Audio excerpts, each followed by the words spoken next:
Hey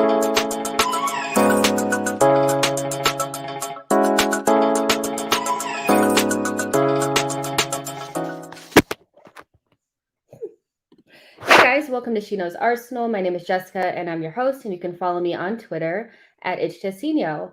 On today's show, we're going to be doing our Premier League predictions. So this is going to be where we go through our predictions for how the season is going to pan out in terms of where everybody is going to finish. We'll talk about who we think is going to actually win the league, who's going to make it into Europa League, Champions League, who's going to survive the relegation scrap, and who's going to inevitably end up getting relegated. So we'll talk about all those things. And in between there, we'll also kind of discuss who we think might be the top goal scorer, the Golden Boot winner, who will be the best young player, the player of the season, and all that kind of stuff as well. We want to make it as interactive as possible. So you guys let us know in the chat box what you think, if you disagree with us, if you agree with us, or whatever. And then we have a community poll going on right now that you can vote in and let us know who you think is going to be the Golden Boot winner. I think I put Harry Kane, Romelu Lukaku, and Mohamed Salah. And at the moment, it looks like Romelu Lukaku is winning at 33%. And there's also 27% that said other. So you guys can also let us know in the comments who you think is going to be the top goal scorer and all that. So yeah, it's going to be a really interactive show. We're gearing up for the new season. This is a part of the build-up series. And tomorrow we'll do an Arsenal-focused prediction show where we'll talk about like specifically Arsenal, how many goals we think we're going to score, top goal scorer, top assister, all that kind of stuff. So but we're just kind of easing into it. I have Sulz here with me, George, and Harry as well. And before I introduce them, I want to introduce you guys to the membership scheme that we have now at SheKnowsArsenal. A lot of you guys have been asking for more exclusive content and for us to post more and all that kind of stuff. So now I'm going to be giving that to you guys. Memberships will be starting tomorrow. So when you guys come to the channel and you look at the subscribe button right next to it, it'll say join, and it'll give you all of the different levels and the different tiers of memberships that you can be a part of. And nothing costs more than $5. So it is really affordable per month, and you do get quite a bit. So I do have a little slide here for you guys. So the membership perks, and obviously there's different tiers to it. So maybe your tier doesn't include this, but ultimately loyalty badges are included, priority replies to comments, exclusive members only videos, member only live streams as well. So every single month I'll be having a special guest coming through, and we'll be doing like live Q&As with special guests. And for members, that'll be just for them, and you guys can ask as many questions as you want to those exclusive guests as well. We'll connect on social media. I will follow the members, so if you guys want to talk to me more on social media, you can. Appearance opportunities on live podcasts, so you will have a chance to be on our live post-match show, be a part of the panel, have your say and all of that, and priority on call-in shows too. So when we do our call-in shows for instant reaction, you guys will be first in line so that you can have your say. So we're trying to make things more interactive here and give you guys more opportunities to talk to us and have your say out loud to everybody else. Kind of like having your own podcast, isn't it? So if you're thinking, well, what if I don't want to become a member? Is all the content going to go away? Absolutely not. There's still a lot of free content that's going to be out there for you guys. I just want to give you guys a rundown of the schedule starting next week. On Mondays, we'll have our live post-match show. That's going to be just a longer form show that's also going to be available on audio, just reviewing our previous match. On Tuesdays, we'll be doing Tactical Tuesday. That's going to be a tactical breakdown of the previous game, and that will be a members only show. On Thursday/Friday, whichever we decide, we'll do our live match preview. And then on game days, we'll have live watch-alongs. Those are for specific shows. We've already picked them out. We have about 7 shows in already. And if, we get into some further along in cups and stuff like that, we'll probably add those as well. And then live match reaction call-in shows, as I said before. So for SheKnowsArsenal, there's going to be a lot of stuff coming, for you guys. And we hope that you like it, so it's all for you guys. And again, don't feel pressure to become a member. There's still going to be plenty of free content for you guys. So let's go ahead and get started. Here's our tiers. Here's Sulz, here's Harry, and here's George. The whole gang is here. Woo! I'm so excited. When's the last time we all been here together? It feels like a minute, hasn't it? It's been a while. Hello, everyone.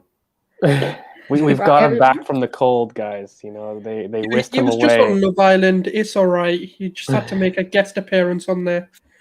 oh Look, my guys, I was goodness. actually in Rome because I had to put all the granite stuff back into his boxes, ship it back over. And he's got a lot of clothes, a lot of stuff, So yeah, I've just been going back and forth. Look, it looks like you've But been I'm nicking back. some I'm of them. back. Yeah, I have. Yeah, he gave it to me. It smells lovely. It's funny because I do think that the last time that we may have spoken, like, are all been together, I think Granit Xhaka was on his way out. So I think Yes. it's been a minute because we haven't actually gotten the opportunity to talk to you since you know that Granit is staying. So you want to gloat a little bit? You want to have a little fun with it? Are you good or what, Harry? No, I know you're listen. super happy. No, I'm good. I don't want to gloat. I'm happy he's staying. I'm happy he hasn't been like forced out. But I hope we sign, some more players to strengthen the squad so we don't leave Granit exposed. Yeah, but it's all good for me. It's all good. It's a good extension because he's a good player. That's it. I'm not going to gloat. I'm not gloating. It's really hard for me not to gloat. But That is so really high hard. of you. I would have gloated. Yeah, I and know. I'm like, I It's was so waiting for a hard. little What bit is of like this? yeah, it's like where is the gloating? I don't see it, but ultimately, like, we still have a little bit of ways to go in the transfer window. We don't know what's going to happen. I do anticipate Xhaka being here, but hopefully there'll be some other players available or other players that we bring in and we can get excited about that. And obviously we also did predictions and nothing has came to fruition yet in our group chat. There's some people that are acting as though their predictions have already come true and I they said actually Xhaka new haven't. deal. Xhaka new deal. Well, I saw that Odegaard wants to leave Real Madrid, so maybe that's still No, in no, but Xhaka play. did sign a new deal, so I did get one. I got one. I feel like that was already in the works when we did that. No one disagreed at the time. Everyone let me have it. So Did I do the layup of Willock to Newcastle? Or I don't remember if I did, but I don't I think think that you counts. did. Did I? It was That's a layup, though, right? Yeah, it was a layup. It was a layup.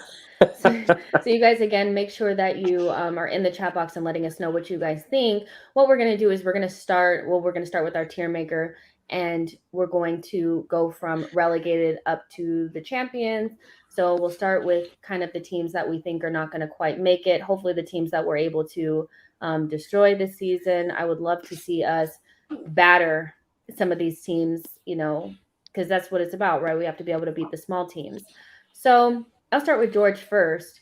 Who would you like to put in this relegated pile here? I think we have 3 spaces for it. So Yeah. let's see what you got to say. So I've got 2 certainties and 1 surprise. I feel like everyone's got that when they do these relegated shows. So I think Norwich go right back down. They lost Emi Buendia. I don't think that they've really recruited quite well, and I still have this feeling that Todd Cantwell might leave as well with Villa. So if he goes as well, I think they've literally gutted their creative hub, and so I think they go straight back down.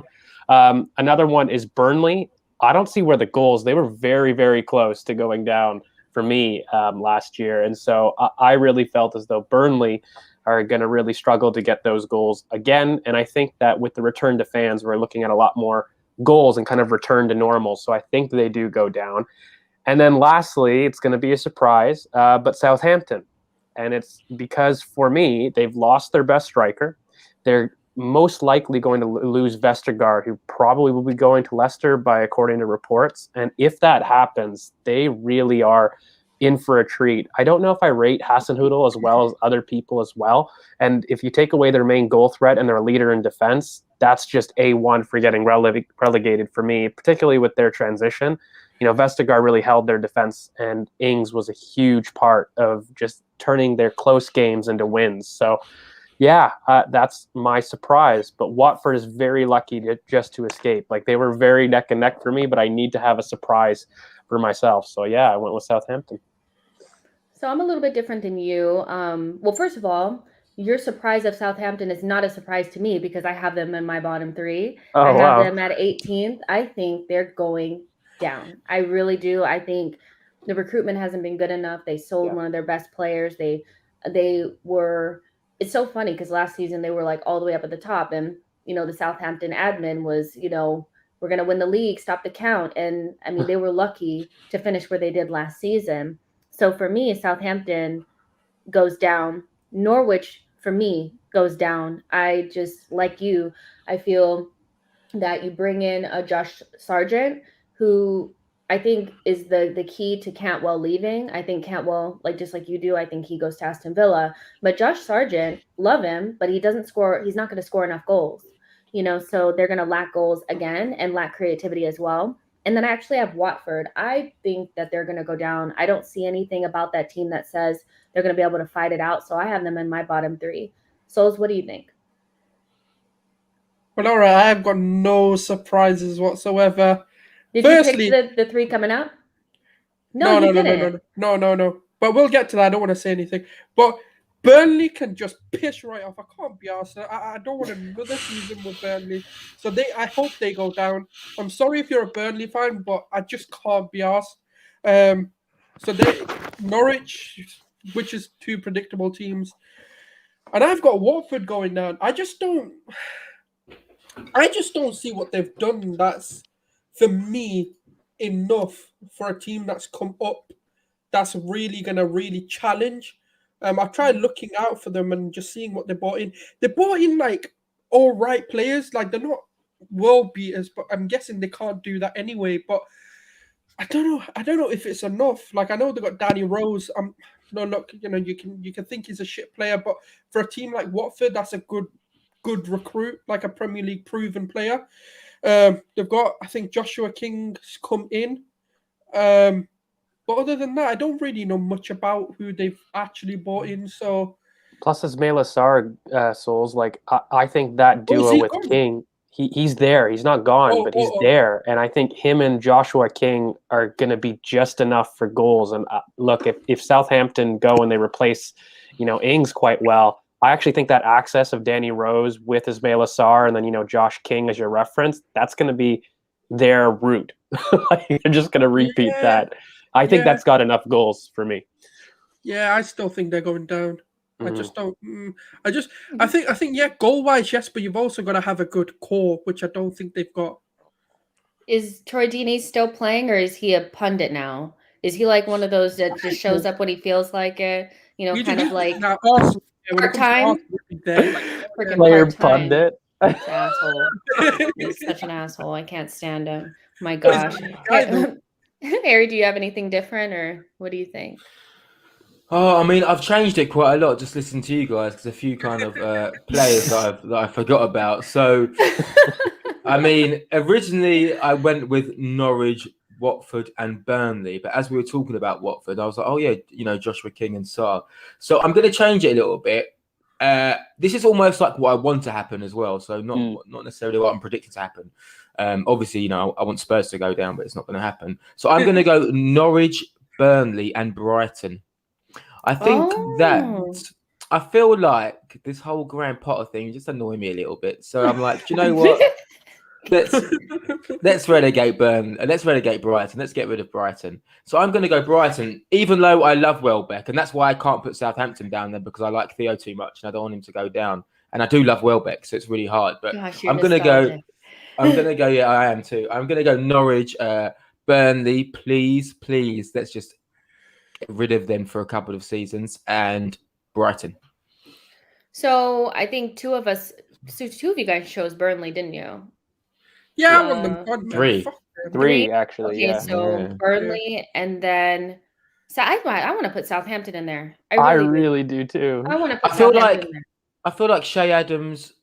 There's enough goals in it. I feel like they play such tight. I feel like they play such tight defensive football that I just feel like with Vestergaard, they'll stay up. Yeah, with Vestergaard gone though. We've got to go. I got told we've got to go off of what's happened now, not what could happen. That's how I've been predicting. Have they replaced Ings or? I think with no, they did with Adam Armstrong, I believe. Oh yeah, they have from Blackburn. Yeah, but I don't see it. But I'm not. I've actually watched a few of their highlights pre-season. I have seen Theo score some goals, so I'm just feeling extra nostalgic. Watford or Southampton? Watford or Southampton? I know Watford for me, but out of them two, I would say Southampton. Same. It's Southampton as well. I lose. But Watford's close. Watford automatically goes relegation survivors then. I feel like Yeah. Watford will play with more personality, more maybe aggression. There's a few players in there who Exactly. have a little bit more bite about them, so I think that still might think Watford go put them in down. good stead. I mean, I think Watford go down as well, but we have to find a happy medium, and I think that feels If comfortable. Burnley go Like, down, I'm more than happy. More. yeah, I'm sick of them. I'm so sick of them, and I don't like turf more. Remember when Arteta complained about the field? Do you remember that? He was like, "Oh, they forgot to water the pitch," Oh, yeah, I remember that. I remember. and it was like so embarrassing. I was like, "No, Arteta, don't do that. Don't do I that, just buddy." can't stand Sean Dyche. I'm sure he's a lovely man. Yeah, he seems yeah. like a lovely man, but just his whole You know what it is, Prison though, mode. guys. I think the reason I like the logic for this is I'm seeing a lot of returns to like typical patterns that we're going to see in the Premier League with fans. And I think this is important because the teams that are more likely to want to sit back and want to make close games benefited from COVID. Making games tight and making games on moments benefited those teams. And I really feel as though the most important thing are goals, but also defensive solidity. And that's a big reason why, Burnley have just managed the last couple seasons, but in terms of goals and big moments, I don't know if they have enough where some of these teams that have, come up, like even your Brentford, who I think is going to surprise a lot of people, I don't believe you can say that they have that combo of defensive solidity, but also guaranteed goals. They definitely have the defensive solidity. They definitely have that kind of makeup, but I don't think you can make games 0-0, kind of 1-0s throughout the entirety of a season with fans. So I do think that they do go down. Can I just say, like, so the whole thing is like, obviously when you do stuff like this, some of it comes with like logic and what they've done in the transfer window, what they did last season. And some of it is just straight up agenda. Some people you just want to see go down. And then also like the idea that every logic is the only thing, like, you guys, nothing is played on paper. There are a lot of teams that you think are going to do better and do worse, so there is a chance that Burnley maybe isn't as good as they were last season, or they can't find the goals or whatever. And quite frankly, I'm happy with agenda. Let them go down, okay? Because I am tired of going to Turf Moor. I am so tired of them. I'm sure Xhaka doesn't like them either. Put his hand around what's his name's throat, but won't say any more about that. Let's see what we got. What we have here. Oh, relegated survivors. Yeah, but I want to do one of these two. So who do you guys have for top assister? Let's go into that one. Who's going to have the most assists? This is a difficult one, isn't it? Oh, is it? Oh, it's clear for me. It's not. It's clear for me too. It's De Bruyne. Bruyne. We've all gone. Yeah, I was just going to say. I didn't think we'd all go the same. Yeah. Yeah, it's got to be my guy, KDB. Which I hate, by the Harry way. Kane more than likely is going. I just think he's going to boss it, fam. He's going to break the record. He's going to have a big season this season. I actually think he might break the assist record. Yeah, I think he's got 100%. One more big season. Not that he's going to turn shit the following season, but more in the sense that I don't really think he's got like a statement season in a sense. He's always been unreal, but I really think he has a statement season. I think he breaks the record this season. He's been so close, and I think he does it this season. Yeah. Well, maybe if he has a Harry Kane, instead of Jesus, who I love Gabriel Jesus, but he likes to miss chances. If you have a Harry Kane in front of you that's used to living off of scraps, they'll probably be able to, he'll get more assists. I think some of it has to do with his team members, not so much him. But yeah, we can go with Kevin De Bruyne. I think that's a safe And I hate choice. It though, by the way, because he's gonna get the King's record, and I just see it, man, too. And I'm gonna have to go off Twitter. But the King was a striker, so it's, I know, but it's still, kind of one of those things where it's like, well, you're a midfielder. It was a stick that you could beat everyone with, where it was not only is he the undisputed striker, but guys, he's also had an assist record that hasn't been broken, and it's just I just see it. I'm gonna have to go off Twitter for that day. Even being second, right, like to a midfielder is fine. I know. And arguably one of the best midfielders to grace the Premier League as well. Sancho, definitely KDB, Trent. Okay. That's a big call. Yeah, I mean Trent will definitely get a lot of assists, but I suppose Keenan says Mason Mount. I don't think so. I don't think so. I don't think he's going to be the one feeding the ball to Lukaku. I just think it's going to be everyone. I think their assists are going to be everywhere, not just one player. Me too. I agree. So yeah. Oh, Harry Kane. Yeah, so we have some differing opinions, but I think we can easily go with KDB and not feel like we're deluded. Can I just answer the Grealish one? Because a lot of people put. The only reason I think Grealish will have, he can have a really good season, but I just don't know how much he'll be played. That's my only concern. I mean, we'll talk about. I think he'll play. I think he'll play. I think he'll play. I just don't think. I think it'll be a slow. I think it'll be a slow transition into that team. I think he's going to be like Mahrez. I really think he's going to struggle to play that systematic way without the freedom. Yeah. But we can talk about it a little bit during like the biggest flop, because I do want to bring this up. But there has to be a threshold to how we have to be able to say, like, okay, well, what makes Grealish successful at 100 million for City? When you spend 100 million on somebody, I feel like that has to guarantee you the Champions League, the Premier League, or something. Can't just be spending 100 million on Grealish, who's not, they'll win the Premier League even if he came or didn't come. Yeah, I'm not sure. Well. I'm not sure.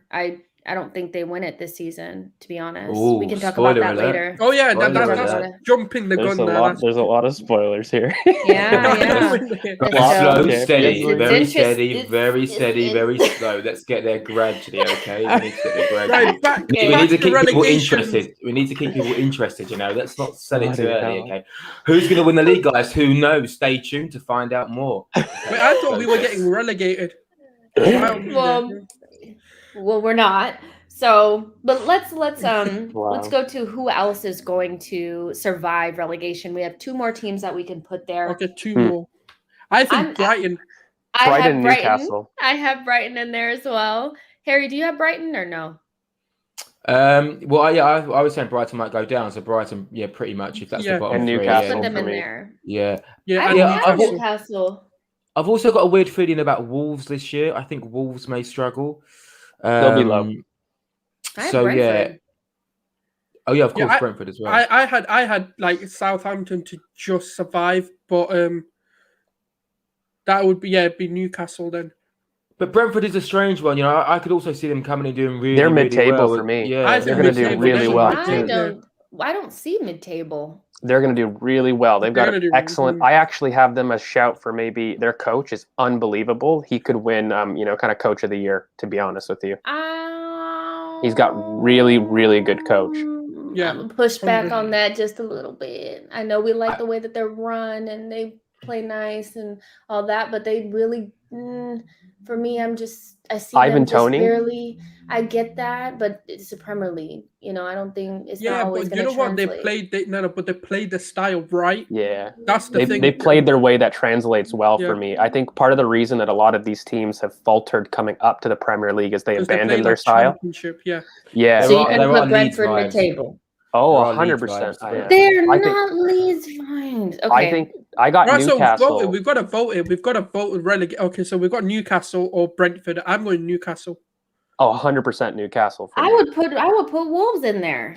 I think Wolves is looking dead. They've got better. They've got a better floor. They've got a better floor compared to Newcastle for me because they're going to have Joe Willock. I don't think Joe Willock is going to have the same amount of form that he's had last season, though. That's the issue. Man. You guys are going to do Newcastle dirty, aren't you? Well, no, because I actually think goals are an issue for them, really. And I know that it is as well. They can't score to save their lives. Jimenez is coming back, and really good. Even with him, they couldn't score. Even with him, they had a poor goal scoring record. I mean, they literally don't score goals. Pedro Neto will come back as well mid-season. They got Traore. They still got the attacking potency that you just can't really question it compared to Newcastle, at least. If I were going through a forward line where both are going to be compact, which they're going to try to be, I don't think they will. Who has the better defense? Wolves does. Wolves does. For sure. 100%. Yeah. I think they also got a look. In all honesty, I don't think I could tell you Newcastle's defense. I just can't even. Hopefully, it includes Rob Holding. One thing I do want to say is they've also got Trincao on a loan, which for me, I think that solves a lot of their creativity issues, and you can play anywhere across the front three in terms of.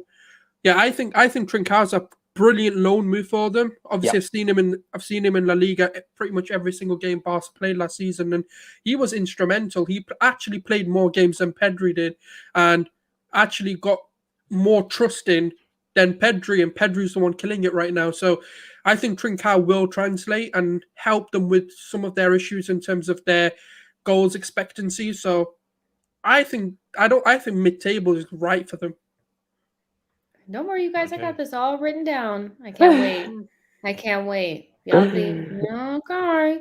But when Brentford is just barely making it, I'm gonna be like, I think they're going to be they're going to be very well. They're going to do exactly like how Leeds did. I don't think they're going to be absolutely clear, but they're definitely going to play really great football. They're going to have a good season. Jess is. I've never seen a head nod so much. She is like, I know. Normally we flip. Whip my hair back and forth. I whip my hair back. Jess is not having it. no, I She's gotta not stick with. feeling I it. gotta stick with what I really think. But we'll put Newcastle there. Put Wolves at mid-table. I think they're gonna struggle.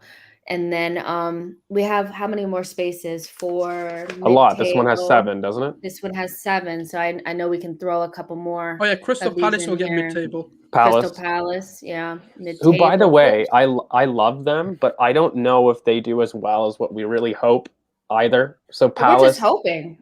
I mean, for Palace.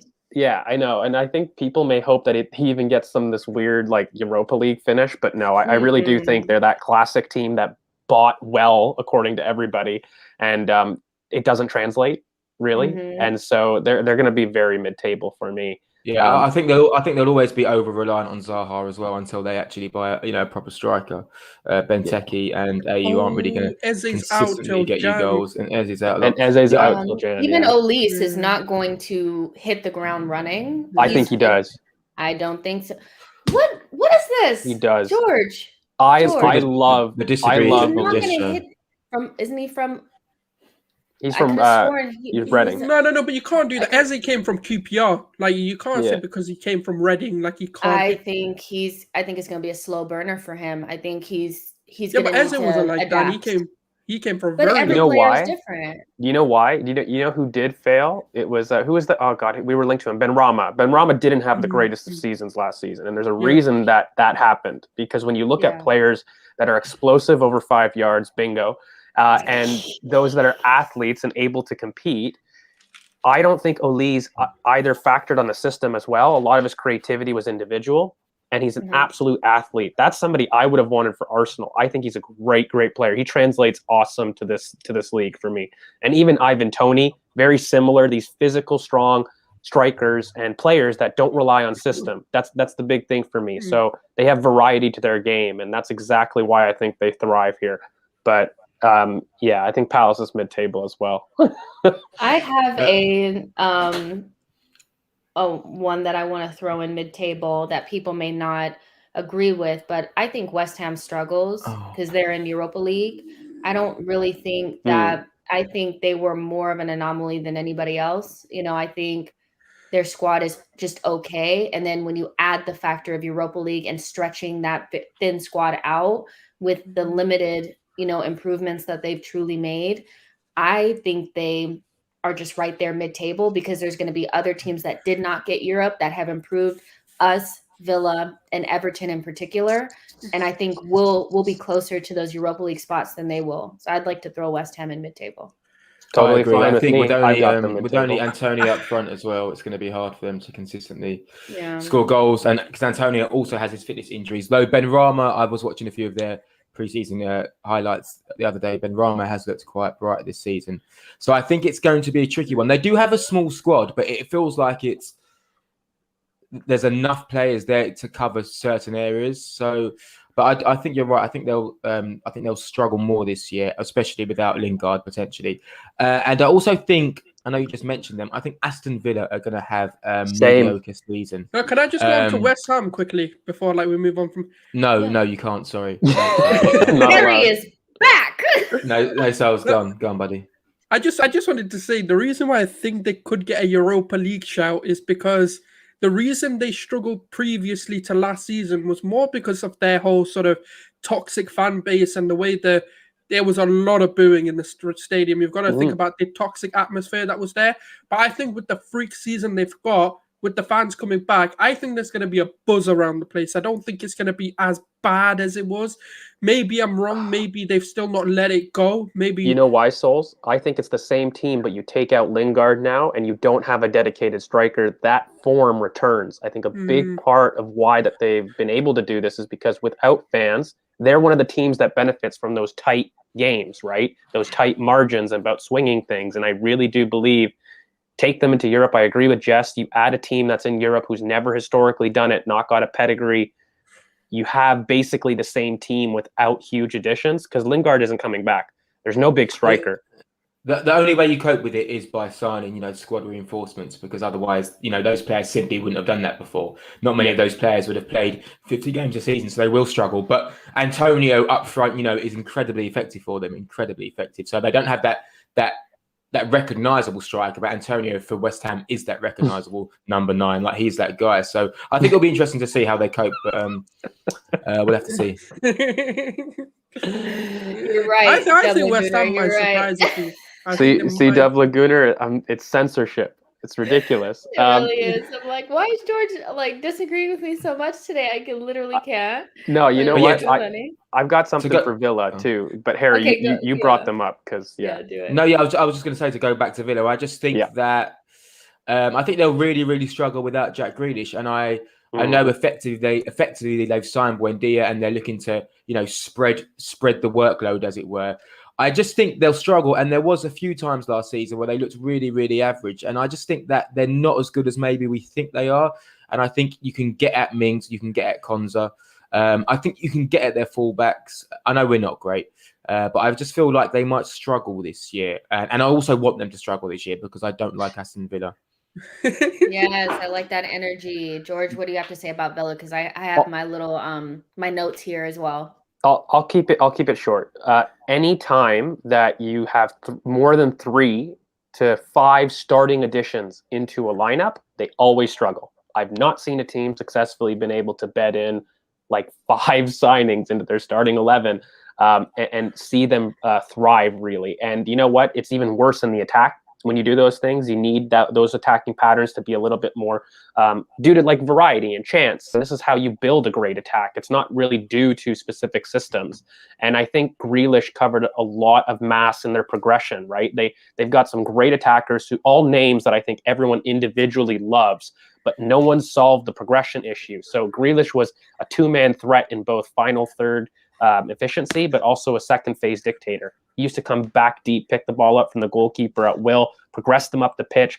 I don't think they've replaced there. They've replaced up the pitch in terms of goals and creativity in the final third, but they have not replaced effective enough in the progression. And so, for me, I think Villa are basically the personification of Palace, where I did say similar, where you've got all these great names, but they may fail. I think it's even worse to Villa. Villa's the poster boy for that for myself. Yeah, my thing with Villa is just, I understand that when you see a significant amount, meaning 3 players come in quite quickly, back to back to back, you get excited about all these players coming through. But let's think about them individually. The difference between Villa with Jack Grealish and without Jack Grealish is the difference between being in European spaces and being below us mid-table, so that's a huge drop for a team. So you're basically trying to replace almost 4 positions. That's a lot. 4 spaces in the table is a lot of of talent to make up. So when you look at Buendia, great player coming from the championship as well. If we had signed Buendia, Ings, and Bailey, I don't think we would think that we're going to propel ourselves that much forward. Because if it was us, you would be saying we signed a championship player, probably going to need some adaptation, a broke down center forward that's probably going to be a backup, and Bailey, who's going to need some time adapting, who I don't think is any better than Bukayo Saka or Nicola Pepe. I've watched him play. I watched the Bundesliga. He's not all that. So from all of that, I'm like, okay, so does that replace Jack Grealish? It looks good. It's shiny. It's new. I think they need to adapt and then see what they're going to do. But is it going to increase them 4 spots? I don't really know. And is it going to get them above the Leicesters, the Liverpools? It's going to give them above. I don't think so. So for me, I'm thinking top mid-table for them. So the biggest thing to me, and I just want to address, I don't know if people have thought tactically about Villa, about where they've replaced. And I know it's a little thing, and I don't want to be this annoying tactico, but look, Grealish operates in the left half space, okay? Grealish was responsible for their left half space production. They rarely use the right, and they use the right really for their outlets. What have they bought? They bought Ings, Leon Bailey, and Buendia. Where are those players best? Ings, he's a floating striker. He'll bag goals wherever, no problems. Leon Bailey had his best season as an outlet right wing for Leverkusen. When he did go on the left wing, while it simplified his game, he's very much like Pepe, and he is an outlet right winger. But now you've got Buendia. Now you've got this similar Saka-Odegaard issue that we've got, and they have not replaced the progression down the left. And so they've done it through the right. And if they're going to switch systems, very cool. I don't mind. But how are you going to fit John McGinn, who's best as a free 8 on the right side?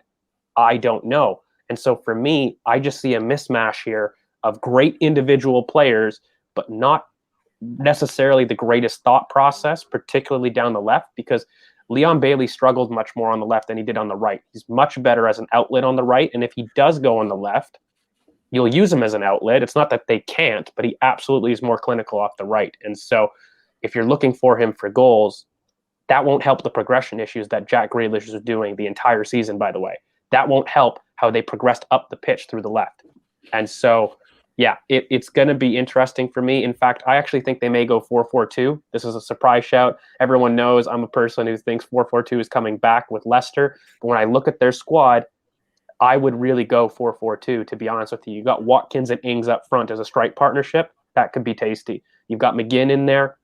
You've got also, Douglas Luiz, right? And then you can start to see maybe they do go 4-4-2. Maybe that's better in terms of how they're doing it. But I really think they'll struggle because they haven't replaced from the left from me. And that was a big part of their system. And they've replaced it with players on the right who don't know each other, by the way. So that's the big issue with Villa for me. Yeah, and I think, some people in the comments are obviously not feeling this because, all the players that they brought in are good. But like the players that we've brought in are also good. Like, you know what I mean? But we're not getting the same vibes. Like, every team is going to improve, and we were better than them last season without Jack Grealish, and that's what they don't have now. So if we improve and they improve, are they going to be in front of us? Probably not. They just have brought it. I mean, they brought in 3 players and so did we. Why don't we rate our players the same? Like, I don't really understand. I get Buendia is like this and that, but Ings has not scored more goals than Lacazette in this league except for one season. And Lacazette is dead, isn't he?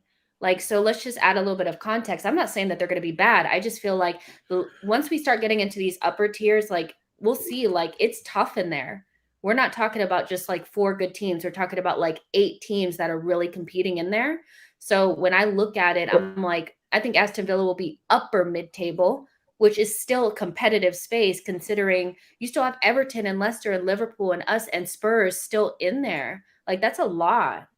We were 8th, Jess, and we were 6 points off of top 4. I really think people in the comments need to understand that the point difference is not as great as what it used to be. And so when you're looking at these spots, right, 8th is technically mid-table by these definitions, They're not in the Europa League, right? So when you're looking at those places right now, you have to understand that the gap from last season was legitimately 6 points from here to the Champions League.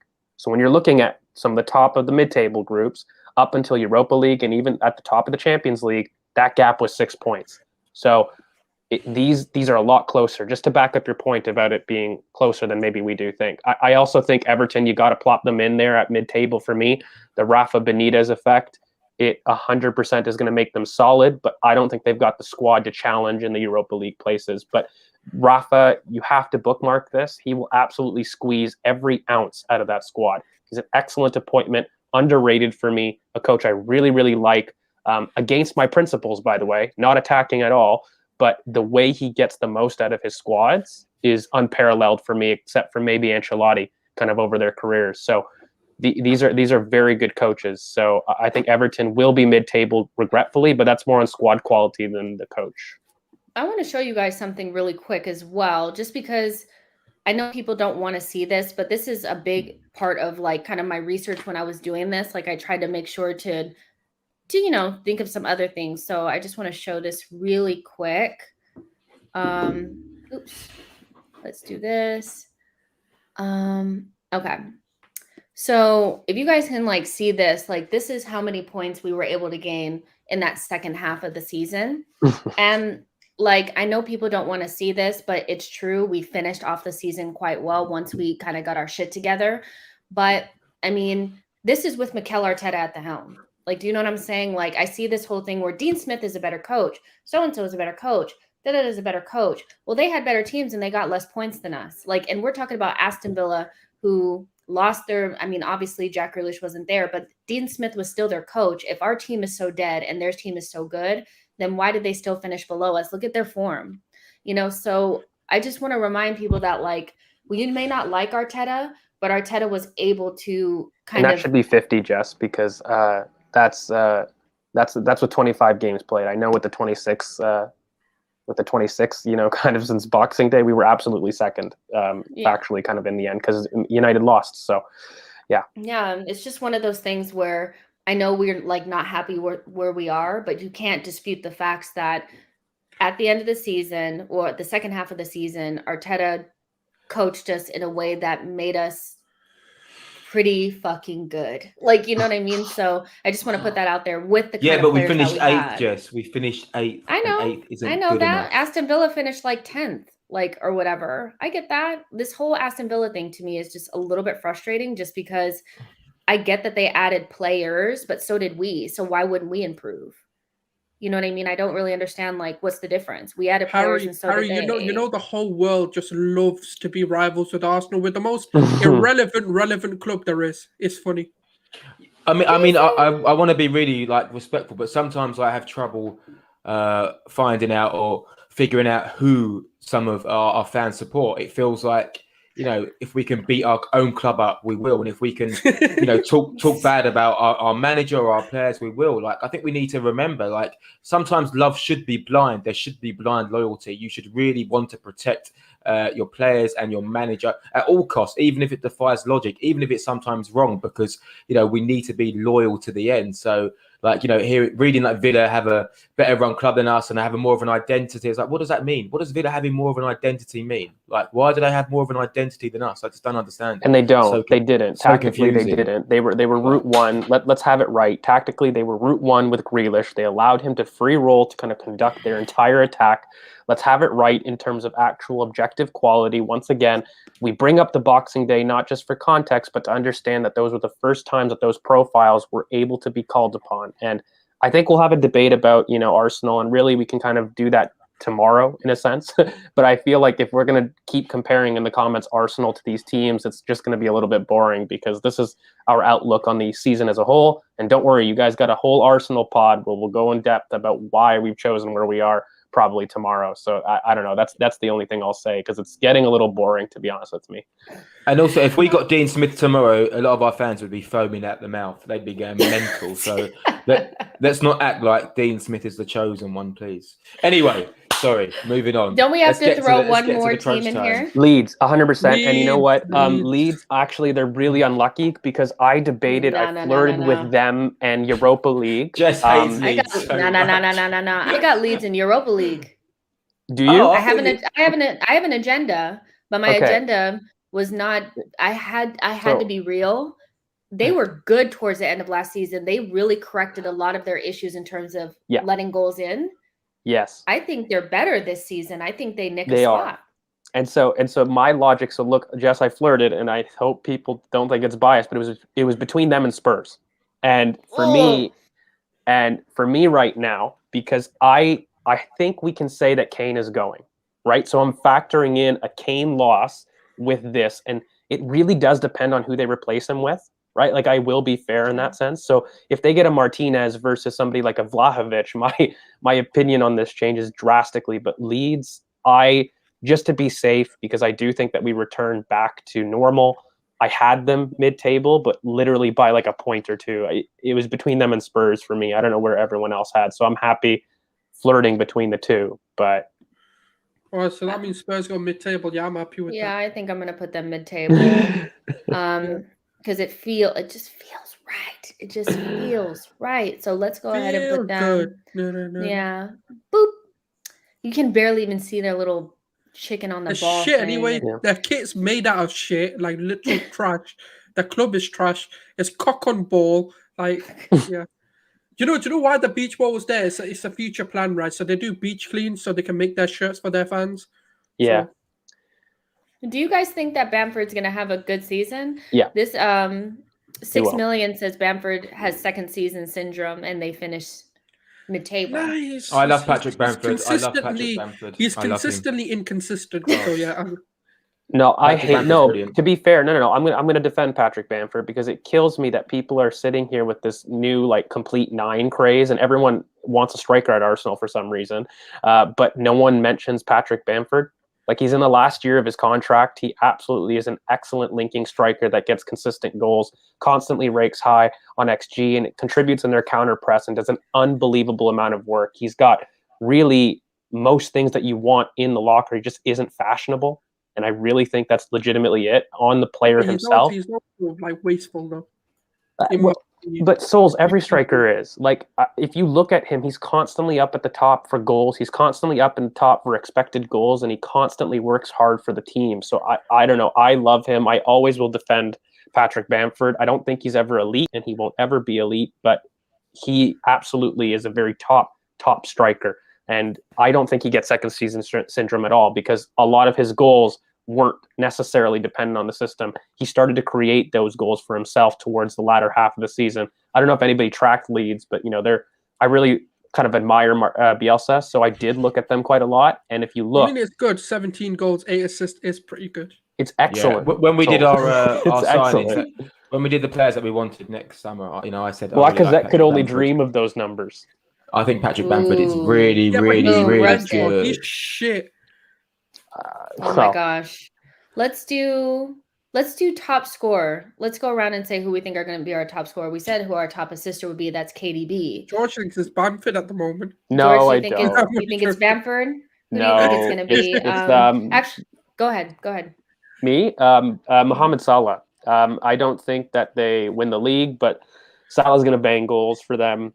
I actually think that Diego Jota will do really good for them this season too. He'll start to kind of phase out one of the 3, but Salah's always going to get you goals. That guy's a freak. I don't know if people actually look at his output to like games ratio in the last couple of years, but it's actually scary. It really is. I don't think that we're looking at anything beyond Mo Salah, with only maybe Lukaku kind of challenging him, to be honest with you. I don't think Kane does the massive goal threat if he does move to City. I think he does kind of reduce his tally of goals, but he'll do a lot of work for the team. I just think it's either Lukaku and Salah, and I'm putting my money on Salah because he's done it more consistently. Souls, who do you think is going to be the top goal scorer? Golden Boot. AFCON, so none of the African strikers, in my opinion, they're going to miss a few games, which may just... It's only 4 Souls maximum. Yeah, but that's a lot of games if you're trying to chase a golden boot, in my opinion. So not Aubameyang, so we don't have to worry about that at all. If Maddison came in, probably, but currently probably not. He's dead food at the moment. But I think it hurts me to say it, but I think the Bellend down the road, Lukaku. Ooh, Lukaku. It's hard, but I do. But if Kane gets a City move, it'll be interesting. But then he was a Bellend in the Euros, and it trying to come back like a fucking quarterback. Kane's done that even at England too, mate. Like, I look at it like, look, if you're supposed to have like full freedom, which he will technically have at City, I think even at England, what we saw. I got Lukaku because he's an out-and-out striker. He doesn't really do much of he does try to link play, but like he doesn't try and make it his game. And Lukaku on form is the best number 9 on the planet. Yeah. Facts. Yeah. Like you can't be biased. Like he on form right now, he's the best 9 on the planet. But I personally go for experience right now, and Salah for me, he'll always be thereabouts, and I think he creeps it personally. Harry, do you want to put Bamford in the ring or? No, that's George. That's not Harry. No, Harry loves Bamford. I love Bamford, but I'm gonna go slightly left, and I'm gonna go off the back of the Euros and him being a people's champ. I'm gonna go Raheem Sterling. I think I think he'll score a lot of goals this year. I know it's left, but I think with Kane, obviously, I'm not sure if that's definitely going to happen. With Lukaku, I know he's absolutely amazing, but I'm not so sure. And yeah, I've just got this feeling that Sterling will play from the right for Man City and bang a lot of goals. Yeah, I actually went with Lukaku. I think we'll talk about that a little bit more when we get to our who's going to win the Premier League. But yeah, the community poll is at 31% Romelu Lukaku, 21% Harry Not a Kane, lack. Wow, the hate. 22% of Mohamed Salah, and 26% as other. So it's pretty it's still competitive, but a lot of people feel like it's going to be Lukaku. And I don't think I think that's a pretty safe bet. I think he comes in and he hits the ground running. And quite frankly, I don't want to be a defender watching him run towards me. Good luck, Rob. Have fun with that. So we did. I don't know if all of his goals translate. I think I talked to you about this, Jess, on past streams. And so the big thing that Lukaku has added to his game is this out to in run, which is going to bang here. That's going to translate excellently. But this idea that his pick and roll run, I call it, it kind of like a basketball term, where he pins back his center back, receives on the half turn, and just fires off and goes, right? That initial step in Italy is not done as well in the Premier League. So what I mean by that is that in the Premier League, we're natural for a counter press and being very physical on the striker. And I don't think he gets the space that he was afforded in Serie A. So I'm accounting that a lot of his goals and his space that he creates is from that move. And it's not to say that he's bad at it, but the fact that the defenses are much more prepared for it. In fact, they all do it as like a baseline here, has to factor into his production. And so on one aspect, one thing that he's learned is definitely going to increase some of his goals, but I don't think his bread and butter is necessarily the golden child in the Premier League that it is. So he'll definitely score goals. He'll be up there for golden boot, but I think it's going to impact his production. I still think he gets more in Serie A than he does in the Premier League. All right, let's move into these Europa League spots. It's look at that. Look at that. See, that's what I'm talking about. It's like when people are like, oh, mid-table. I'm like, mid-table now is nothing like what it was a couple of years ago. I mean, even 3 years ago. Like when we finished 5th, the league was not like this then. Like, this is insane. So for me, for the Europa League spots, I'll start. I had Leeds and I guess Liverpool and us. Yeah. And it's not just Europa League, it's that Europa Conference thing as well. So that's that additional spot. But I think in Europa League, Liverpool? Yeah. Yep. I do. I have Liverpool, and basically, so my reason for Liverpool is that I feel this team is quite stale, and even though I think that they'll have some of their better players back, I don't think they've done enough to shake that team up. I think that people are going to think that it's going to be so much better, but I just have this weird feeling that they're going to fall off in terms of trying to get into those Champions League spots, and it'll mess with them and they'll end up in Europa League. We have to also look at how much those other teams have improved. I know, George, you don't think Manchester United is going to do the business. I actually think they're going to be quite formidable. I think they're going to be fighting for the Premier League title. So for me, that leaves Liverpool on the outskirts because I think somebody else has a stronger chance than them. But they're so good, Jess, as like a baseline. I rate them very highly, but I also feel like just really quickly, they have a lot of players that are coming off of very difficult injuries, and we know that it's not linear. It's like sometimes you come back and then you get hurt again. You come back and you get hurt again, and that's not just fringe players. We're talking about Virgil van Dijk. Konate also has a dodgy injury record. Joe Gomez, Trent Alexander-Arnold, Jordan Henderson, Thiago, Fabinho, all of these players are coming off of injuries. So for me, it's like I'm looking at them like a couple of injuries and they're done again. Klopp likes this really thin squad. That's not really ideal for the fixture congestion that we have plus injuries. So not that I don't think that they're a good team, but I think it's stale. I don't think they've done enough. I think they need a shakeup in midfield. They also need another forward because Jota, I think, solves kind of the Firmino issue, but I still think Klopp relies on Firmino, and trying to fit the four of them in that spot together never really works. So for me, they miss it just barely. They miss it just barely. I do get it. I feel like Klopp. I do get Jess's theory, because there's also a vibe with Klopp over the past year. You know, he's really, really aggy. You can tell. You know, a journalist asked him a question and he's really, really biting back. And I think that that nervous energy has translated on the team. But I would be very surprised if they finish outside the top four, simply because of Salah and Mane and Jota. And I think that will be their front three next season, more so than Firmino playing. I'll be really surprised. But I totally get what Jeff is saying. Robertson has also gotten injured already. Tsimikas is excellent, but he has not played in the Premier League. Tsimikas is an excellent prospect, though, and he'll be fine. And look, I really struggle with this. There's two leagues, right? So for me, I've always felt like the league is going to be fought between two teams. I think they're quite clear. And then you've got your 3rd to 6th, and then you've got your 6th to 10th kind of leagues. And those are the mini leagues for me, and the points are going to be very, very close.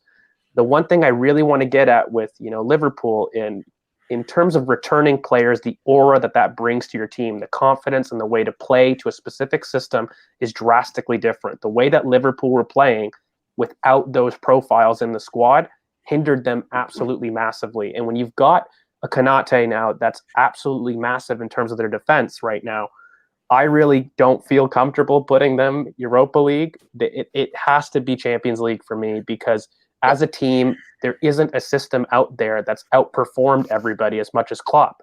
That's another thing that I don't think people are understanding, where sure, they've had injuries. I understand that they're slow to come back, but the idea that they're there, their presence, the world-class presence in their system means that they don't have to change. So for me, I'm really uncomfortable putting them Europa League. They're for sure Champions League team for me. But you've also got to look at another thing as well. The injuries, yes, they're going to be massive. I still think Van Dijk may not come back the way he always has come back. I think there's going to be we don't know. That's the truth of the matter. ACLs, we never know how someone's going to come back. But also, you've got to look at Salah's going to be gone for 4 games. Mane's going to be gone for 4 games. That's going to impact them as well.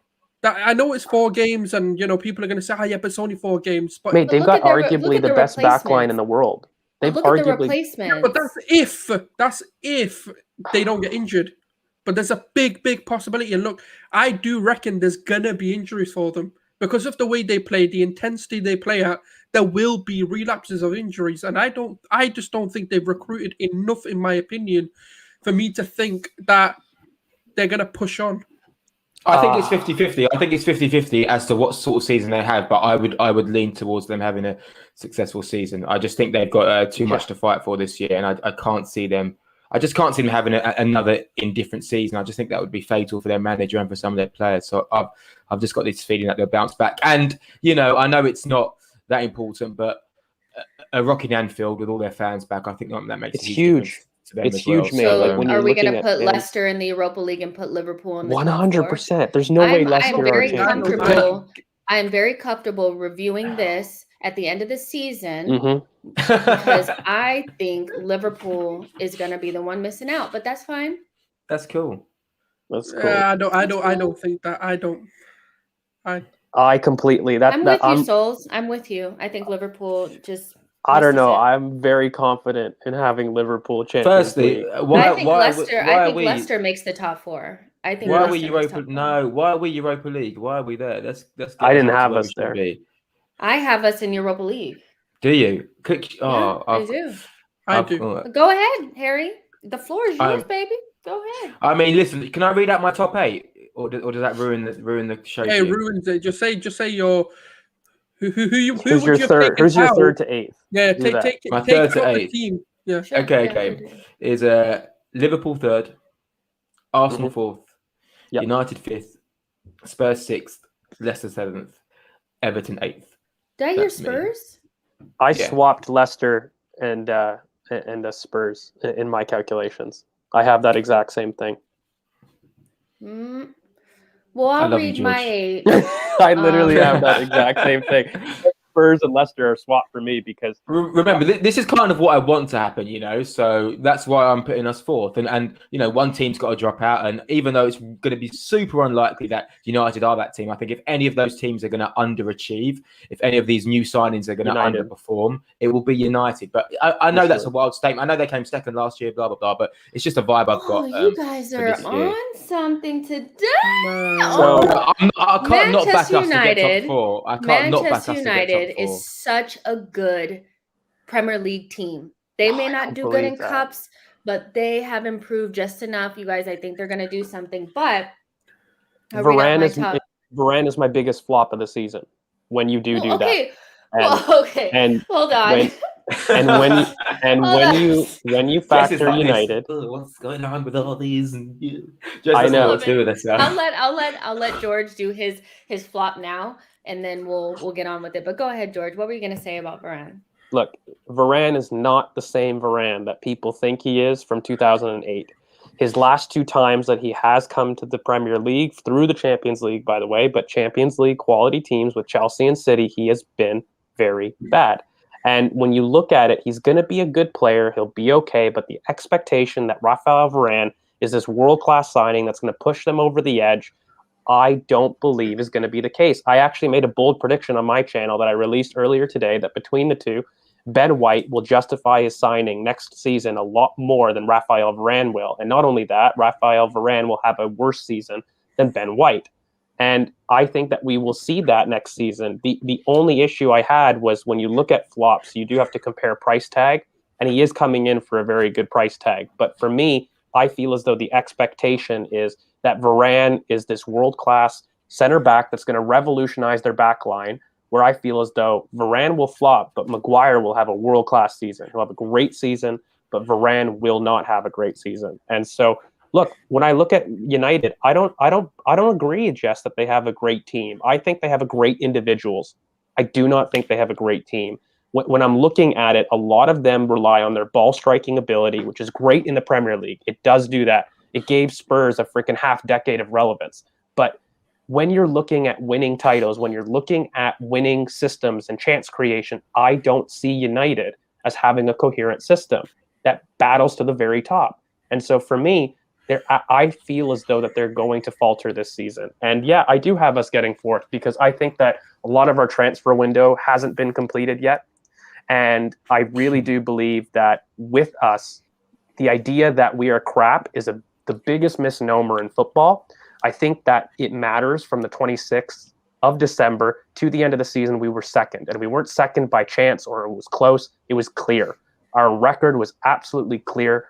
And for me, I believe that matters. So yeah, I do believe that fourth is going to be our little misnomer, and call it a little bit of bias, whatever you want. But I'm happy to return to this kind of at the end of the season. I do think Man United fumbled the bag, really. Yeah, just quickly, I think United did come second last year, but we have to remember, football happens in cycles, and last year Chelsea will have a real off season, Liverpool had a real off season. Obviously, we did.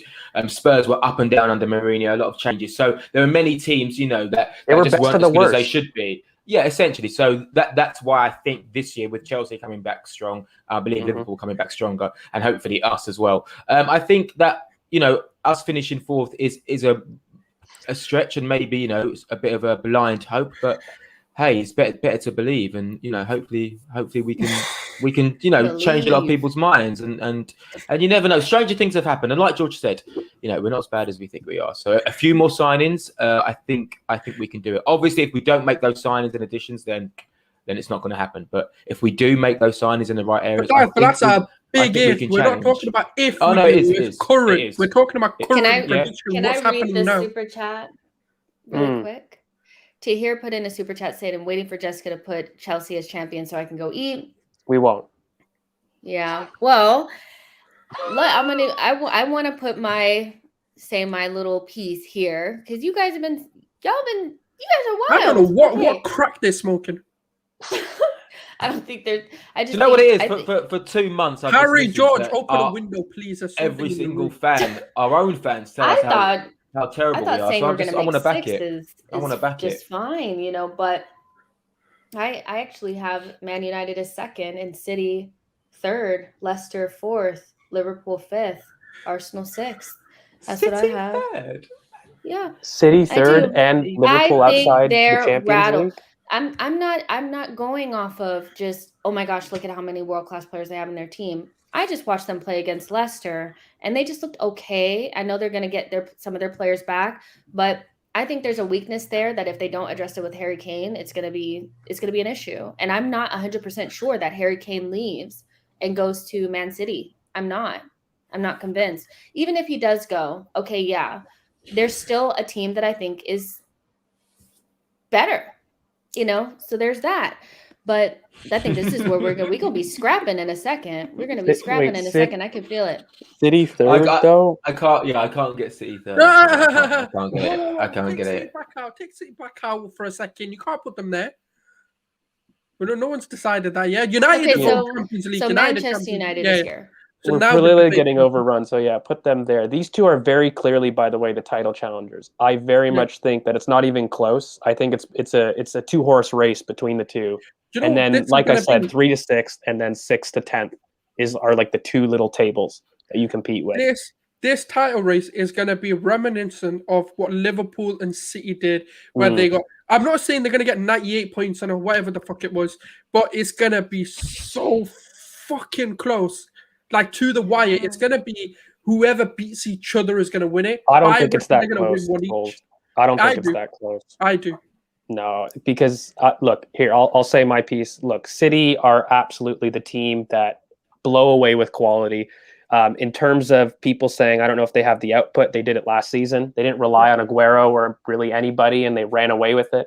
They're just a team that's just way too far out there. In terms of Chelsea, I do think they struggle with the back three kind of mid-season. They're gonna run into that hole. It always happens. There's not been a back three that's been successful over 2 seasons. It's not happened in the Premier League. And so I think to say that, without precedent, that they're going to somehow manage a back three system. Last season, though. Sorry? I wouldn't say they were successful last season. I would. They won the Champions League with it. Oh, yeah, sure, but in the Premier League, they still got. They were good. They were great in the Premier League. In that second half of the season, they were fourth, I think. Quite good. But do you count that as a full season, though? No, I count that as a half season. Whenever Tuchel I want to count our half season. If we're going to count our half season, we have to count theirs. I think we have to be fair on that.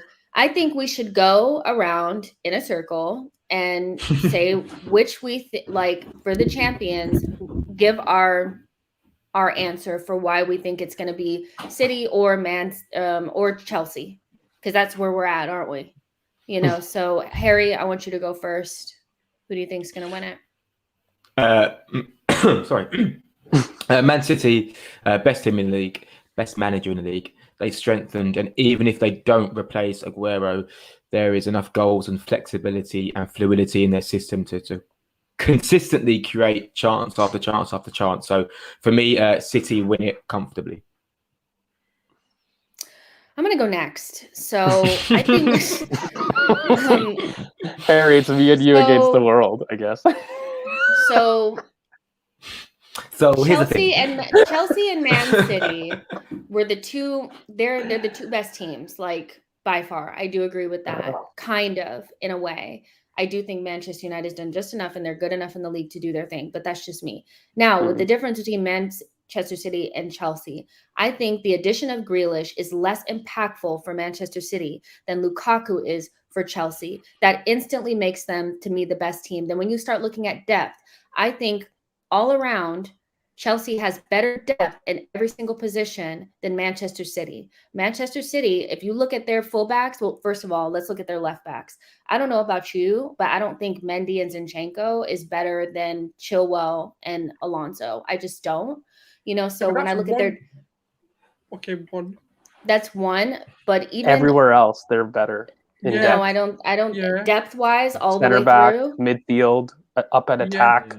Yeah. Okay, so I get the left back thing. I get it, but in the same respect, I mean, Fabian Delph played left back. Okay, so if you want to take that out, they get away with it. If they get away with it, if you want to take that out, Zinchenko is better than Alonso as well. Let's go back to just the simple fact that to me, Lukaku is a game changer, and I don't think Jack Grealish is going to make as an impactful difference. And Chelsea is just barely off. Like they're not really that far behind Manchester City. I don't really think they really are. Now we talk about managers. Yes, Pep They don't is have a world-class. DM or a center back that's able to really do it. You add Koundé to that, you add maybe a DM, then we can maybe talk. But I think Is Conte not a DM? Does Conte not exist? Not that like a is DM, not though. Like, not Oh way, my not a, no. N'Golo Conte, are you serious? Like, no, he's okay. a DM. We're not saying he's not a DM, by the way. They We're just saying he's they not a presence DM. He's not a presence DM. They need another fulcrum. If you add Rice to that team Ooh, with you guys. Koundé, That's Sounds rough, good. you Shall I guys. even, That's shall I rough. even I'm come sorry. back? Shall I come back in 5 minutes? I'll come back. All I gotta say is that Lukaku is a game changer, and I think that Tuchel, with what he's doing, their trajectory is also better than Manchester City's at the moment. I think they're going up. I think Manchester City is kind of trying to figure out who they are still. Again, Jack Grealish doesn't make that big of a difference, in my opinion, to that team. Lukaku it takes them up another level. They win the league, period. That's just me. And I cannot believe you guys just told me that Conte is not a difference maker in that team. No, I didn't say Jess, that. No, Jess, you've No. completely I didn't say that. missaid that. You completely... Okay, That's a not what I fulcrum said. of this, of that. N'Golo Conte and who was it? Kovacic and Jorginho. That's not a title-winning midfield. It's better than it's gonna beat most teams in the league. It's not better than Manchester City. Yeah, I think Chelsea was. I think Lukaku up top is better than what City has. Yeah, but it Up does. top in one position. It's isolated in one position. incidences, though. It's But that is the difference maker for Chelsea, is the striker position. That's all that they really didn't have. But not in midfield. I think Chelsea will have a really good season. I actually just think defensively is where they're a little bit more suspect. But I agree. Lukaku's a great season. I just still think Man City will win the league. And when I say comfortably, I mean, I'm not saying they're going to win it by 15 points. But I do think they will. I just think they will. I think Tuchel's done an amazing job, and I'm not taking away anything from Chelsea. And I think they're going to potentially finish second, which is still pretty damn good. I just think City are the finished article. And I think they proved that last year. Without Aguero, Jesus not really doing a lot. They were still comfortably beating teams. And I think the same applies this year. I think the same. I don't think it matters. I don't think they necessarily need Kane. I think Sterling as a false nine. I think Mahrez as a false nine, or whoever it is. I still think they score a lot of goals. But I'm not doubting that Lukaku will have a great season at Chelsea. Not one bit. But I just think Man City are more complete. Yeah. And it's not only that, Harry. What it is for me is that City has shown that they can do it in different formations. Tuchel has not done that. And at the end of the day, I feel as though mid-season, there's going to come a point in the season where that back three is going to be challenged. And he's going to have to change system. There's going to be a point when that gets found out, because I have not seen a back three last for more than a season. I just haven't. And so for me, factually, what you have to do is when they meet their tough times, because for me, it's not just the striker position, it's really the midfield. That's the problem with Chelsea for me, and also defensively, because when you switch systems from a back three to a back four, that's the biggest change. And between the two, Manchester City has far and away more depth in midfield and in defense for a title challenge. And while Chelsea will win games because they have the striker advantage, they will not have enough for a sustained challenge because they will meet their match, really, in a back three system. That's the biggest thing for me. Can I say, because I haven't really said anything yet. Go ahead. Yeah. Look, this is for me the reality, right? Like, Man City have played without a striker. They've been doing it. Aguero gets injured constantly. Even if you want to take when Aguero's had those moments and they've had Aguero fit, he gets injured a lot, to the point where they have to then change their system to not rely on a striker. And they've done it. They've put Gundogan there, they've put Foden there, and they've done a good job. Yes, Gundogan could be in midfield. They switch, in game, and whoever's actually the sole centre there. But whereas with Chelsea, we've got to understand this sort of 3-back, it's brilliant for cup competitions. I'm not denying it. This sort of 5-back, 3-back formation is absolutely perfect, by the way, if you can execute it right and you can have the right profile of players to win a cup competition where you're relying on less games to be won, or you're relying on tight results where you can get the 1-0, nick a 1-0 and defend your fucking lives for it. Whereas within the Premier League, how long is that? It's not sustainable. And it's one of the things, look, I'm not comparing Chelsea and Arsenal, but it was one of our undoings, because it stopped us being creative. It stopped us and it exposed us from that. People want to talk about it. Let's talk about it. It's never been done before. Yeah, October to December, what was the formation we played? It was the 5-back until ESR came into the system. That's when we went to a 4-back, and that's what wins. You've got to go for games sometimes, and I just don't know whether Chelsea are will. And this is the thing: the questions will be answered in the season for me. Can Tuchel change that team into a 4-back and still sustain their defensive solidity? I just don't see it until they sign. And that's the problem if they sign people to fill that role. And that's why when I say, and I'm going to go back to the Kante one, I'm not denying Kante as a DM. Yeah, that was he is the best DM. But what I'm talking about, when you go into sort of a 4-back, you do sometimes in certain games need a presence. You need someone that's like a brick, like a solid DM, not someone who's an engine. There's a difference. I think people are mistaking what me and George are saying. I'm not arguing that Kante ain't good, by the way. There can be very good players, but in certain situations, and you need a different profile of player to really help you do certain things. He's more of Partey DM than he is a Fabinho DM. This is what we're saying. There's different types of DMs, and for me, in order to compete, but Man City doesn't have that either. I think Chelsea. They don't need that to win the title, though. Second. They haven't. I think Chelsea are really strong in midfield. I think Chelsea is super strong in midfield. I think Jorginho's brilliant. I think Kante's brilliant. I think actually Kovacic is a really good player, really good, dribbling it out of tight space and whatnot. And I know a lot of Chelsea fans are referencing their Champions League performance, which I totally get why you would use that as a metric for how good you are defensively. But in the Premier League, there were games when you conceded a lot of goals to the teams lower down in the table, and I just think defensively, you're not as resilient as you should be in the Premier League. Obviously, tournament football is totally different. But yeah, I still think Chelsea are going to have a great season. This isn't Chelsea slander whatsoever, but I don't see how we can convincingly say they're going to win the league when there's still an uncertainty around. When City's done it in such a dominating form, and the only one to do it was an elite Liverpool team with the best structure and the best players available in their prime. Whereas the previous bookend seasons, when they went back to back, by the way, they did it not just like 1-2 points, not just with 1 or 2 games. They clearly annihilated the competition, all again without consistent goal strikers, by the way, in all of their seasons. I think City struggled initially when... I get the striker thing, but like I just... Yeah, Kane's a proven goal scorer. They can't get anywhere above into the champion. They struggle. So it's not about one position. Let me read these super chats real quick. G. Cossi says, if Chelsea are sus defensively, so is City. It's a 2-goal difference. And Tahir says, boys, you're not taking into consideration. It's hard to repeat. I also think that as well. It's very difficult to defend it. But City Guess who did it? I get it. Like, I hear you guys. I'm gonna stick to my guns. I still think Chelsea is gonna win it. I'm not saying they're gonna run away with it. I think Lukaku's the difference, and I think that team can do it. Period. But we will come back to this. We will. Let's see some of these comments. You guys are talking to each other. Keenan says Fernandinho is like 50 years old. Fans as well this season. Ozzy says, just give him a free win. These Chelsea fans got you gassed with will be humbled to grow to. I don't know what you guys mean. Week 2. Game week 2. RJM, Man City have Rodri and Fernandinho. This is true. Yeah, every team has their own formation. So it just, when Man City lost, when they lost company a few years ago, and you can kind of saw that effect that it had on the team, and they really struggled to replace him. Now I just see like Stones has gone up another gear. Diaz is is solid.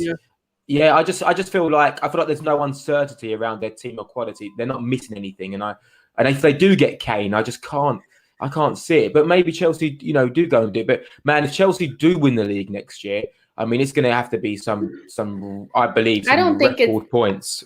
I don't think it's going to be like a if they get a DM, I'll switch. That's all because I think they get Koundé. To be fair to them, I said their defense needs to be addressed. I think they do address it. To be fair, I think they do get Koundé, who they absolutely need. Like I'm seeing ridiculousness online that they don't need another central defender. They absolutely do need another one, and Koundé's perfect for them. He'll do absolutely insane things for them. But they need a DM. They need a Tchouaméni. They need somebody that's a reference in that hole, whether it's Rice, you want to go Aurelien Tchouaméni, I don't care. They need a DM in order to challenge for the league.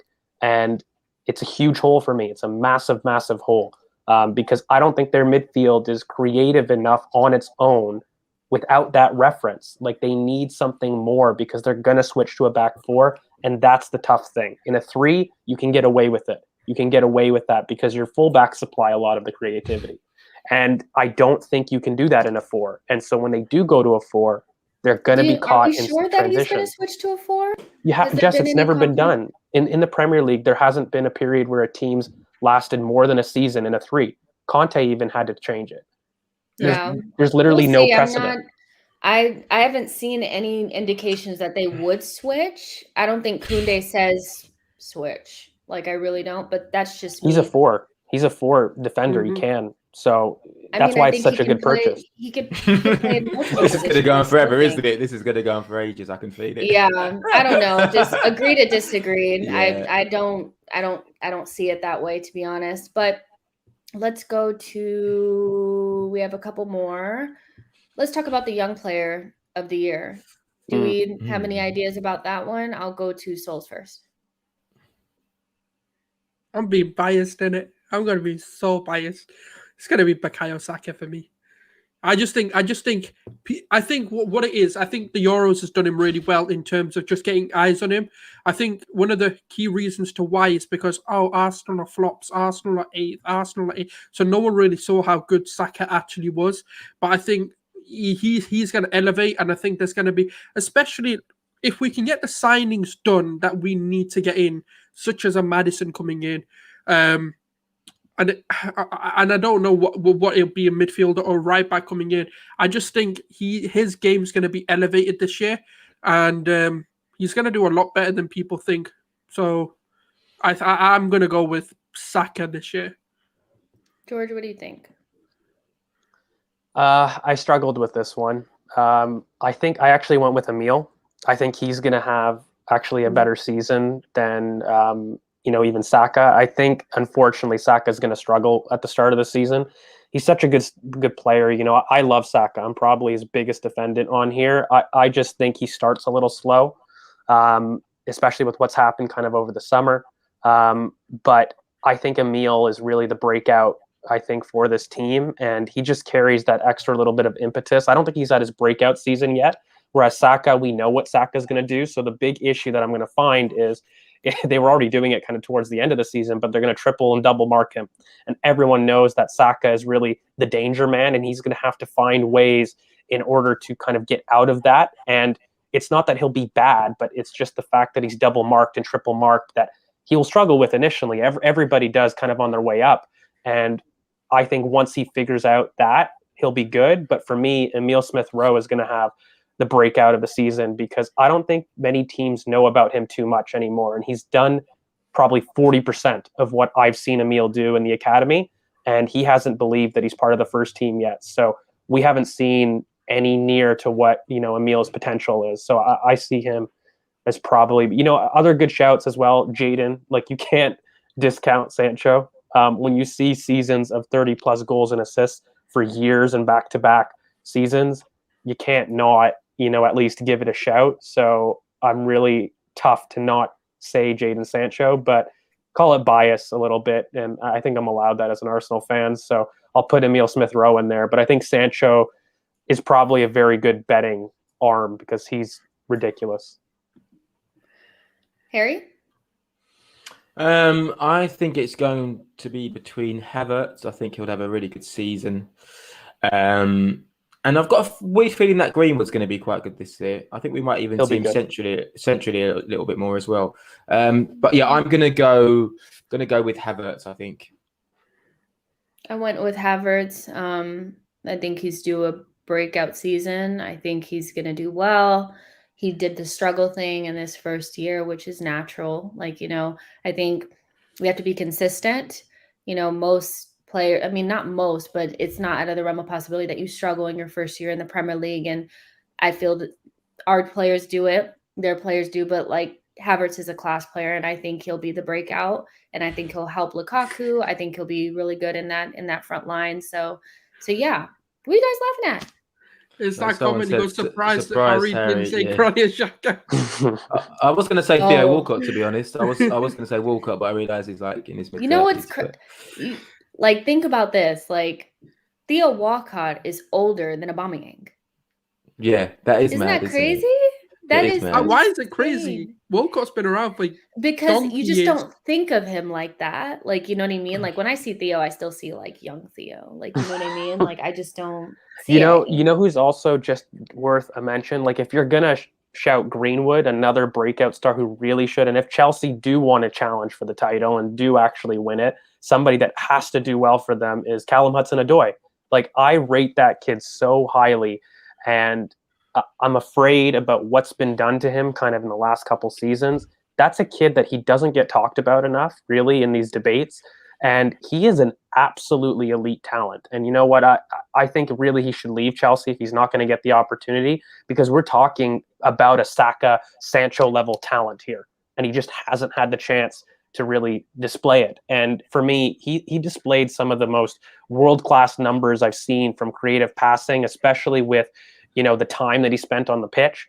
And I just think that, Callum has to play. I don't get why he's not. Maybe Chelsea fans in the comments, you can tell me why he hasn't been playing, because it's ridiculous to me. He's that level of talent. And if you're going to rate him as highly as that, which I do, then he absolutely needs to be up there for shouts of the season, really. So Chelsea have just got they've got some great depth, haven't they, in the wide areas, essentially. They have a lot of options. And then they flirted with him at the wing back role, which is obviously, I don't know if it suits him down to the ground, but yeah, I mean, he is someone that is a decent player. But yeah, I just think there's so much more to see from him. But I do agree. I think he should leave for sure. Because I thought he should have. I mean, I don't know if Dortmund was interested. I know that they would have preferred Saka to replace Sancho, but they obviously knew that was out of the possibilities. But I thought Callum Hudson-Odoi is a good shout to go to Dortmund to replace Sancho. Like that would be a good place for him to develop and like do his thing, and eventually somebody in England or even like a Bayern Munich would buy him. Like later I don't know. I think it's politics. Every time I talk to Chelsea fans that are like semi-reasonable, they all tell me it's complete politics with who they have to play with Werner and trying to keep him in. And by the way, when you have a Lukaku like that, man, Callum would slap in that system on the left wing, and I really think that, it doesn't make sense to me why he's not been played more. But yeah, anyways, I'll stop. Just because I think people think I have a bias towards Chelsea because of how I treated them on the stream. But Callum... How? You didn't say that they were going to win the league. How? That's bias, apparently. But yeah, no, Callum will absolutely have a shout. And yeah, but my pick is Emile Smith-Rowe. I don't think people know him enough, to be honest with you. Us Arsenal fans will scream, you know what? It's going to be Saka 2.0. How all the Arsenal fans were saying Saka will get a spot in the England squad. Saka will force his way in the team. And then everyone's like, oh, you're idiots. It's the same thing's going to happen with Emile, this season. He's going to absolutely blow. Jess, we haven't put Spurs anywhere in, have we? Are we just leaving them They're out? mid-table. They're next to Everton. Are they? Where are they? Mid-table next to Everton. It's very hard to see, but they're there. Yeah. They're right there. yeah, sorry, they are. Yeah. sorry. I thought we just took them out of the list just to be salty. Yeah. Take that, Spurs. You're not even in the table. Yeah. Okay, who will be the player of the year? I think last season it was Kevin. Ruben Diaz. I think we did. Did we do that already? Oh yeah, I did KDB. I did KDB. No, we did assist, but yeah, I think assist, yeah, but he's gonna get player of the year too. You think he's going to get player of the year as well? Yeah, he's going to break the record, get player of the year. I think he's just going to get given it because he breaks the record. Fire them to the championship. So, yeah. because obviously we've all agreed that Man City are going to win the league, and we think I can't wait to rub that in your face later. I can't freaking wait. I can't believe you're defending Chelsea so much. I'm not defending. I'm defending my choices. Like, I don't want them to win. I mean, for my ego, now that I said that I think they would, that would be cool. But like, they're Chelsea. I don't want them to win. I just come on. When I look at their team, I just see like, okay, and I think their trajectory is up. And I think get a DM and the calculus changes. I'm with you if they get a DM, because I think they get Koundé or a very good center back as well. They're gonna get a center back, really. So if they get a DM, then the debate is wide open. Someone mentioned Son in the comments. Son's a really good shout actually for either for player of the year. Goals. I think a lot of goals. Maybe not for Player of the Year, but I think he'll have a really good season at Spurs. Actually. I can't think he'll play stand really him. well. He has such I a know. slappable face. He- Ew. He's going to Can't take over the stand him. Kane mold, isn't he? You know, when I Kane think so, goes, yeah. he's going to take their goal responsibility. Yeah, I think we'll see him playing through the middle, and I think he'll do really well this year. Yeah, He'll be a very good but obvious fantasy pick. Awesome. You guys, this is so much fun. Have we done flop? Sorry, have we done flop of the year? Oh, let's do our flops. Okay, so flop. Floppy Tuesdays. So George has done his. I think Sorry. George already did his. So Souls, who's yours? I agree with George. Oh, I don't know why. I do know why, actually.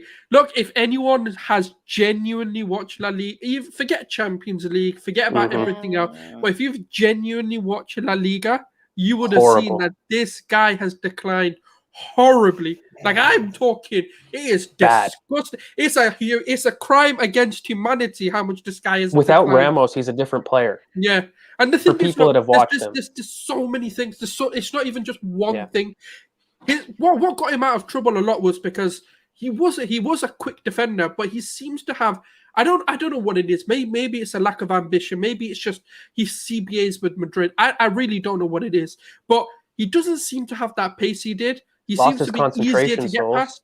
Yeah, just a lot. I don't think he's as good. I think people are thinking Varane that won the Champions League, Varane with Ronaldo. Like that's what people are thinking. It's not that, bruv. Like, man's got to play next to Maguire. Yes, do you know what it is? I think with United Maguire's class, though. Sorry, Maguire. No. Maguire's class. Let me get to the point. What people are thinking is, oh yeah, we've had Lindelof. Yes, it's an upgrade. Yes, but it's not hard to be an upgrade for United right now. Yeah. Like, there's many defenders you can get, and they'll look better than Lindelof. I'm sorry. Or Bailly doesn't play, so I won't diss him. He's flipping hospital FC. Like I don't know when he's fit. If he is, he plays a game, gets injured again. So cool, and he makes his cameo appearances, gets his wages, and he fucks off to the hospital. But yeah, no, I just think Varane's gonna because his look, you've got to think he's getting £40 million. Okay, cool. But then they forget about this 400 a week that he's gonna get paid, the add-ons he's gonna get, the sign-on bonus he got. Oh yeah, that doesn't count, does it? Unless it's Arsenal, we all become accountants and we start adding finances into this. But no, I just think the expectation he has to what he actually will do. I'm not saying you can't call him world class, but I just think that status for him has gone for me. I just don't think he's world class right now. But people think he is. But I just don't see it. So unfortunately for me, from an expectation standpoint, more than a price tag standpoint, he'll live up to a £40 million player, but not to a world-class defender that people keep thinking he is. Yeah. Harry, do you have a different one? Yeah, I'm going to say Sancho.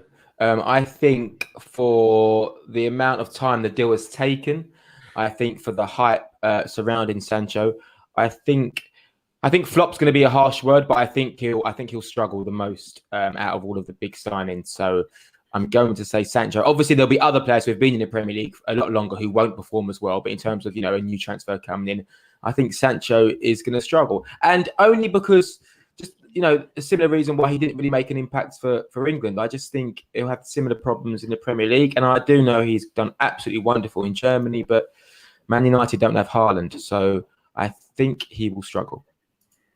We have a super chat here from Bean Plays. Bean Plays says, the disrespect to Villa is unreal because they took your number one target in Buendia, which he was not, and made you resign ESR to giving him the number 10 jersey, which doesn't make sense. Villa will finish 6th. Okay. Like, you know what I mean? Like, I feel the idea that Buendia was our number one target is very... If we respond with justifying the rivalry, to just look... Yeah, cool. It's convenient. That's such a convenient narrative. But thank you so much for your super chat. You guys, my flop is going to be Grealish. Not because, quite similarly to Harry, it's not that I think he's going to have like this horrendous season. It's more about, is the hype going to live up to what actually translate on the pitch? I don't think so. I don't think he's going to make £100 million difference to Manchester City because they already have world-class players. I think he's going to struggle to fit the system. That doesn't mean that not in the next season that he won't have a great season, but I think this one he'll struggle just a little bit to find his footing, to figure out how to play in a system that's a lot more stringent than the one he played at Villa. And I think halfway through the season, people might be saying, was he worth the 100 million? We all know that the prices are inflated and all that kind of stuff, but Can I ask a ultimately, question? go ahead. Like, just because you're on the topic of it, why is the price tag so important when we know you just got to pay what you got to pay now? Like, Ben White's not a 50 million pound player, in my opinion. Like, if we just take everything away from it, like just look at it'll never be that. It'll never ever be that. Like when we start talking about, so why does it matter so much?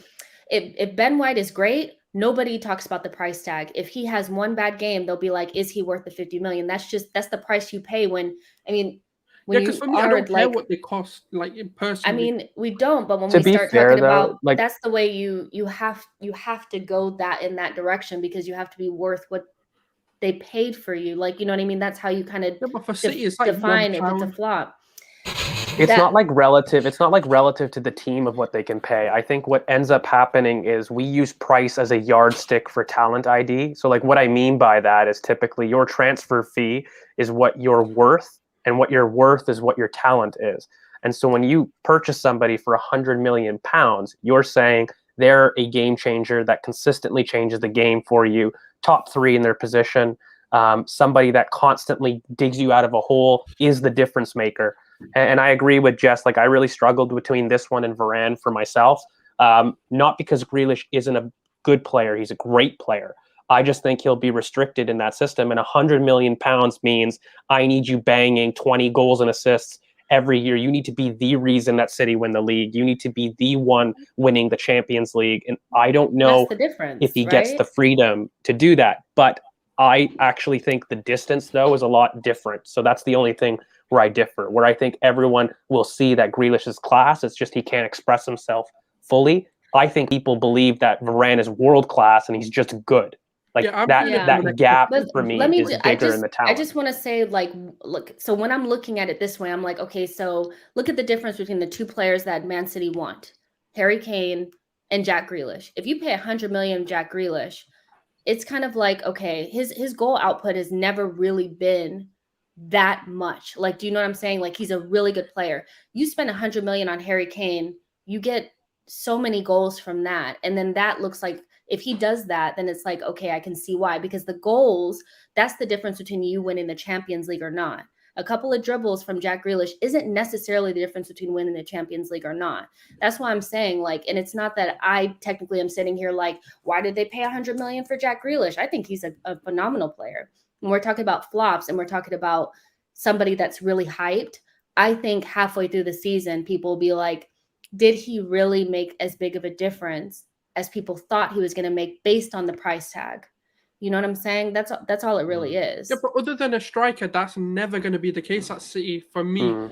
Unless, or maybe... Or any team, Souls, for that matter. Because output, like, look, it's a tough debate. I think when I look at flop, I don't necessarily look at justifying price tag. I look at misconceptions of talent ID. So if you took 10 people out there, how many people would say that Grealish had a good season? I think 8 or 10 out of 10 are going to say that for City. And I don't believe that same logic applies to Varane.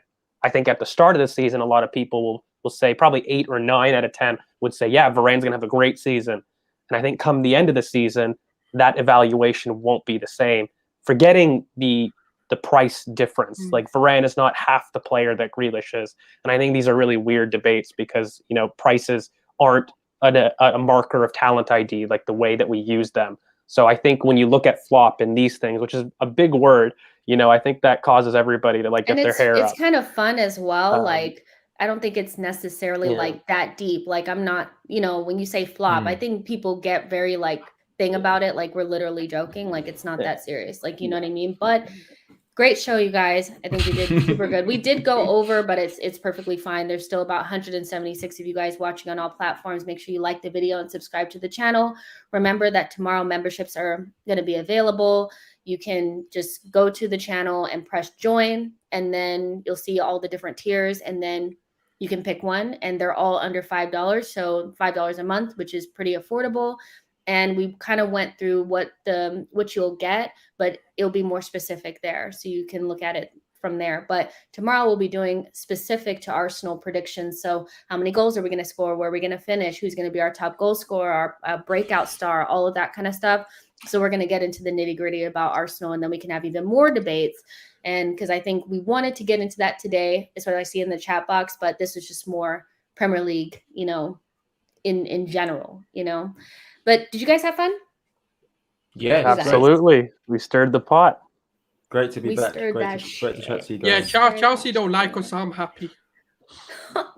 I want to go back to this though. We can't see them, so I do want to go back to this end of the transfer window though, because I think that a lot of these things are fluid situations, and a lot of those reasonings may be backed up, and it might change a bit. So I think maybe we can have a recapped version of this kind of after the transfer window. Yeah, we'll probably refer to it a couple times. We'll do it after the transfer window, probably a midway review, see if our things, and have you guys apologize to me when Chelsea is at the top of the league. So I hope we get this. What's gonna happen? Who has to do something if they're wrong? We have to have some sort of wager or something. It can't be nothing. Yeah, we do. After the transfer window, let's mix that. Transfer window is final league positions, because then squads are complete. I really feel uncomfortable with this, but after the transfer window, let's do that. And maybe in the comments, you guys can think of legal things that we can do. No. Let's not make it legal. Let's make it illegal. Let's make it savage, okay? If we're going to lose, then we need to lose bad. You want Georgios to come out on camera? I don't know. Yeah, I want to see some dark stuff. Something. The darker the better. The darker the better. You guys, make sure you like the video and subscribe to the channel. We'll be back tomorrow, exact same time, from Arsenal predictions. So, see you guys then. Bye, guys.